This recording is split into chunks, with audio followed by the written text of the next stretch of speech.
full ಹೋಯ್ತಿಡದೆ Appu ಎತ್ತೇ 30-40 ಅಡಿ ಹಳ್ಳ ಅಲ್ಲಿ ನೋಡು ಅಪ್ಪು ಅದಾಗೆ ಅಡೆ ನೇರ್ಜಿ ಶೆಡ್ಡಲ್ಲಾಗ ನೀರು ಇದು ಎತ್ತಿಟ್ಟಿಡದೆ ಓ ನೀರ್ದು ಆಸಗೋಪಿಲೆ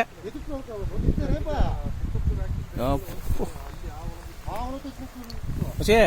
കിട്ടത്തട്ട് 30-40 അടിക്ക് മേലെ ആളായിട്ടിടത് അതൊക്കെ പോക്കട്ടെ ನಿಜೋಡ ಅವಕ್ಕೆ ಹಾಕಿದ ಕಂಪ್ಲೀಟ್ ಲೂಸ್ ಮನೆ ಎಲ್ಲ ಹೋಯ್ತಿಡದೆ என்ன ಪಕ್ಕಟ